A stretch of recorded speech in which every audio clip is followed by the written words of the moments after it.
রাধে রাধে নমস্কার। আমি পৌলমীনাথ শাস্ত্রী, অ্যাস্ট্রো তন্ত্র এবং নিউমেরোলজি কনসালটেন্ট। আজকে চলে এসেছি আরও একটি ভিডিও নিয়ে। আজকের ভিডিওর বিষয় একদম অন্যরকম।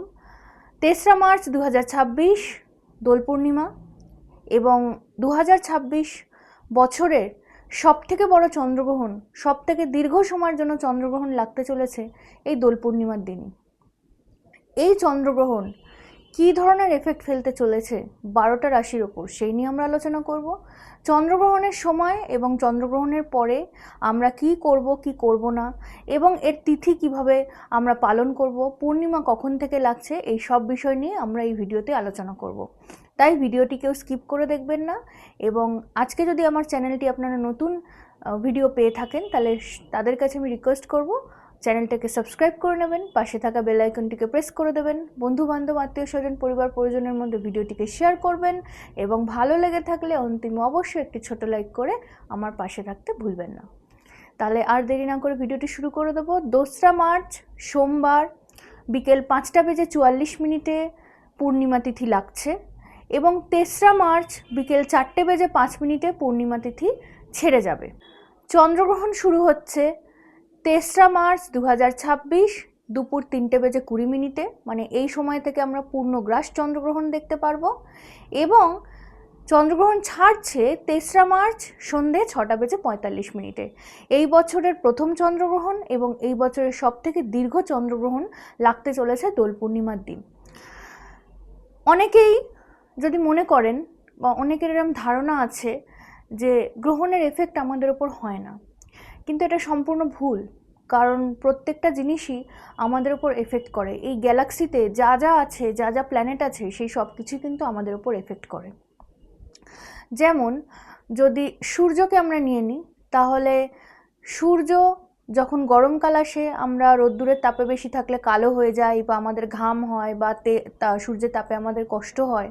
আবার শীতকালে কিন্তু ঠিক তার উল্টো হয়, সূর্যের তাপ আমরা পোহাই, আমরা আমাদের জামা কাপড়গুলো রোদ্দুরে দিই যাতে সেটা জার্মলেস হয়, কারণ সূর্যের আলোতে জার্মলেস করতে হেল্প করে। তাহলে সূর্যের যদি এফেক্ট আমাদের উপর থাকে, যেটা আমরা অলরেডি বুঝতে পারি কারণ সূর্যের জন্যই দিন রাত্র হয়, সেরকম চন্দ্রমার এফেক্টও আমাদের ওপর রয়েছে। চন্দ্রমার পূর্ণ এফেক্ট আমরা প্রত্যেকটা মানুষই পেয়ে থাকি।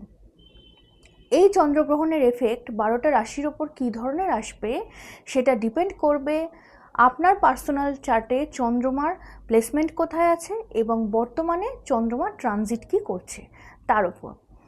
12টা রাশির ওপরেই চন্দ্রমার এই চন্দ্রগ্রহণ বিভিন্ন ধরনের এফেক্ট নিয়ে আসবে। সেই এফেক্টগুলো নিয়ে এবার আমরা আলোচনা করে নেব এবং একদম অন্তিমে আমরা আলোচনা করব যে চন্দ্রগ্রহণের সময় আমরা কী কী জিনিস মেনটেন করব, কী কী জিনিস করব না, এবং চন্দ্রগ্রহণের পরে আমরা কি করব।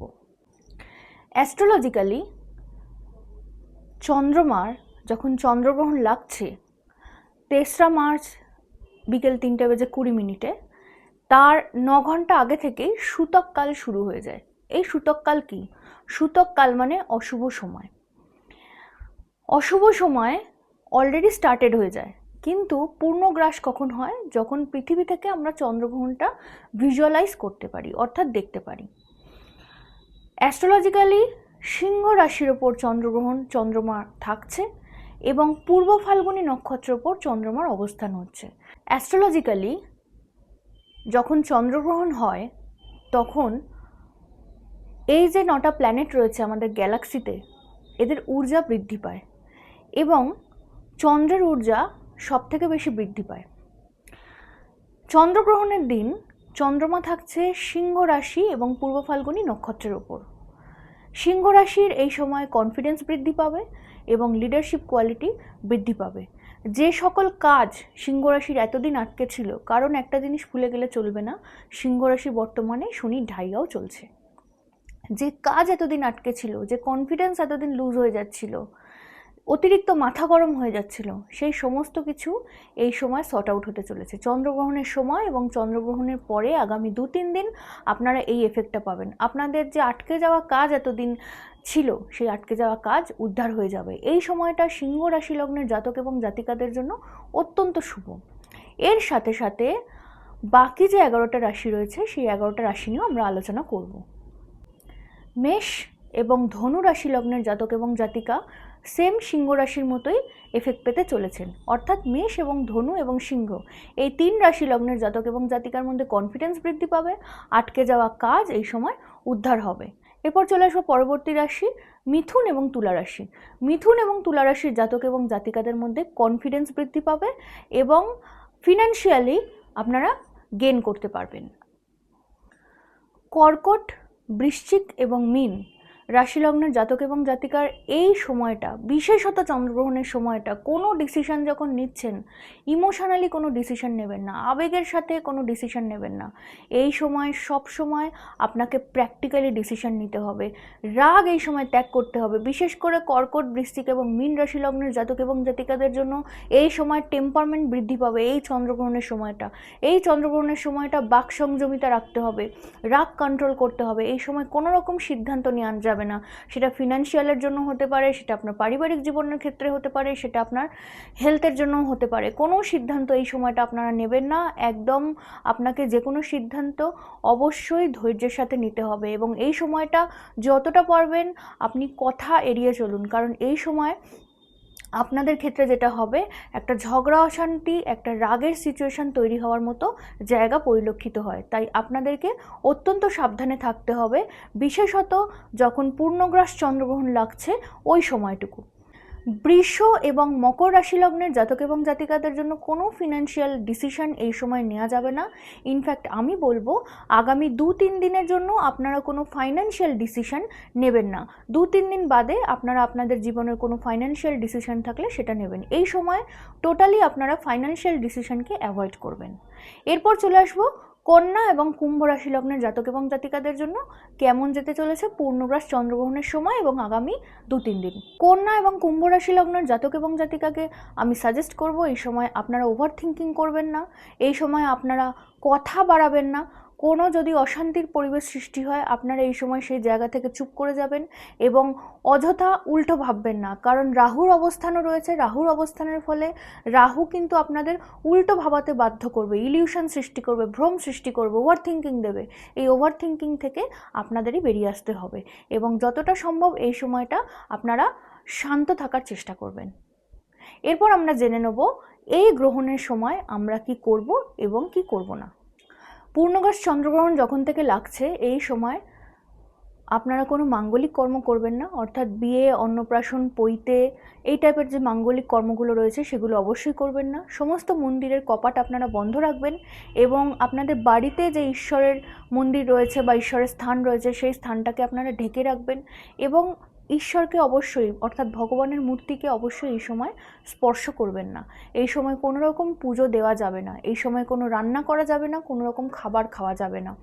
আপনারা 3:20 আগেই আপনারা কিন্তু আপনাদের যে আহার সেটা করে নেবেন এবং রান্নাবান্নাও যেগুলো থাকবে সেগুলো আপনারা তার আগেই সেরে ফেলবেন। যদি কোনো বেঁচে যাওয়া খাবার থেকে থাকে তার উপর অবশ্যই তুলসী পাতা আপনারা দেবেন, কারণ তুলসী পাতা সায়েন্টিফিক্যালি অনেকটা এরিয়া জুড়ে জার্মকে প্রতিরোধ করতে সক্ষম। জলের যে বোতলে আপনারা জল খান বা জলের যে পাত্র থাকে যেগুলো চেঞ্জ করা সম্ভব নয় সেগুলোর মধ্যেও আপনারা তুলসী পাতা ফেলে রাখবেন, কারণ গ্রহণের সময় অনেক ভাইরাস, অনেক ব্যাকটেরিয়া সৃষ্টি হয়। এই ভাইরাস, এই ব্যাকটেরিয়াগুলো কিন্তু খাবারের মাধ্যমে আমাদের পেটে যেতে পারে। এই ভাইরাস ব্যাকটেরিয়াগুলি যদি খাবারের মাধ্যমে আমাদের পেটে যায় তাহলে কিন্তু এই সময় আমাদের শরীর খারাপের একটা সম্ভাবনা হয়ে থাকে। তাই অবশ্যই এই সময়টা আপনারা যে কোনো খাদ্য খাবার অ্যাভয়েড করবেন এবং অবশ্যই তুলসী পাতা ব্যবহার করবেন। এই যে ভাইরাস, এই যে ব্যাকটেরিয়া, এই যে জার্ম তৈরি হচ্ছে এটা শুধুমাত্র খাবারের জন্য নয়, এটা আমাদের শরীরের উপরে এফেক্ট করে। অবশ্যই গ্রহণের পর আপনারা স্নান করে নিতে ভুলবেন না, কারণ স্নান করলে আপনারা শুদ্ধ হয়ে যাবেন এবং এই যে জার্মের যে এফেক্ট, এই যে ব্যাকটেরিয়ার যে এফেক্ট সেটা আপনারা মুক্ত হতে পারবেন। এই সময় কোনো রকম ছুরি কাঁচি, মানে কোনো রকম ধারালো বস্তু বা ধারালো যন্ত্র, বটি এই টাইপের জিনিসগুলো আপনারা ব্যবহার করবেন না।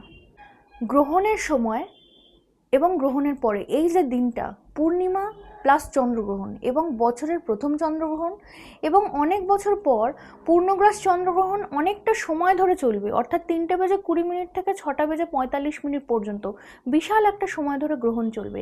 এই সময়টা আপনারা ঠাকুরের যতটা জপ করতে পারবেন ততটা আপনাদের জন্য শুভ বলে পরিলক্ষিত হবে। আপনারা এই সময় ওম নমঃ শিবায় মন্ত্র চ্যান্ট করতে পারেন বা আপনারা আপনাদের মন মতো যে কোনো মন্ত্র, যে কোনো ঈশ্বরের মন্ত্র, যে কোনো ঈশ্বরকে স্মরণ করে আপনারা চ্যান্ট করতে পারেন। তবে এই সময় দেবাদিদেব মহাদেবকে স্মরণ করে যদি ওম নমঃ শিবায় চ্যান্ট করতে পারেন সেটা আপনাদের সকলের জন্য সবথেকে বেস্ট ফল নিয়ে আসবে। এই ছিল টোটাল চন্দ্রগ্রহণ, টোটাল হোলি এবং টোটাল দোল পূর্ণিমার আলোচনা। আশা করি সকলে যারা ভিডিও দেখছেন তাদের এই ইনফরমেশন ভালো লেগেছে। ভালো লাগলে চ্যানেলটিকে একটি ছোট্ট লাইক করে আমার পাশে থাকতে ভুলবেন না।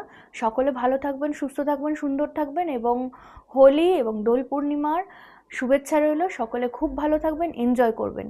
জয় মা তারা, জয় মা কামাখ্যা।